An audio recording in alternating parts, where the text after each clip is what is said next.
Hi நண்பா, இந்த ஒரு வீடியோவில் எஸ்கே நடிப்பில் வெளியான அமரன் திரைப்படம் 12வது நாளில் அட்வான்ஸ் புக்கிங் மூலம் கர்நாடகாவில் எவ்வளோ டிக்கெட் விற்பனையாக இருக்குது, அதன் மூலம் எவ்வளோ கலெக்ஷன் இருக்குது அப்படின்றது தான் இந்த ஒரு வீடியோவில் நம்ம டீட்டெயில் வந்து பார்க்க போகிறோம். அதுக்கு முன்னாடி அமரன் திரைப்படத்திற்கு 10க்கு நீங்கள் எவ்வளோ ரேட்டிங் கொடுப்பீங்க அப்படின்றத மறக்காமல் கமெண்ட் பண்ணுங்க. அது மட்டும் இல்லாமல் இதுக்கு முன்னாடி தமிழகத்தில் 12வது நாளில் அட்வான்ஸ் புக்கிங் மூலம் எவ்வளோ கலெக்ஷன் இருக்குது அப்படின்றக்கான வீடியோ நம்ம சேனலில் போட்டிருக்கிறோம். பார்க்கலாம் அப்படின்னா மறக்காமல் செக் பண்ணி பாருங்க. அப்படி ஏன்னு நம்ம சேனலை சப்ஸ்கிரைப் பண்ணாமல் இருந்தீங்கன்னா மறக்காமல் பண்ணிக்காங்க. ஓகே அன்பா, வாங்க நினைக்கிற வீடியோக்குள்ள போகலாம். ஓகே அன்பா, கர்நாடகாவில் 12வது நாளில் 252 ஷோ போகிறது உறுதியாக இருக்குது. 9204 டிக்கெட் வந்து விற்பனையாக இருக்குது. இதன் மூலம் 17,83,000 வரை அட்வான்ஸ் புக்கிங் மூலம் கர்நாடகாவில் 12வது நாளில் அமரன் திரைப்படம் கலெக்ஷன் இருக்குது.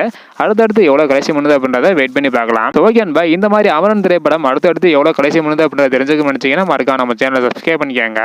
இந்த வீடியோ பார்த்தீங்கன்னா மறக்காம எல்லாருக்குமே ஷேர் பண்ணுங்க. ஓகே அன்பா, தேங்க்யூ.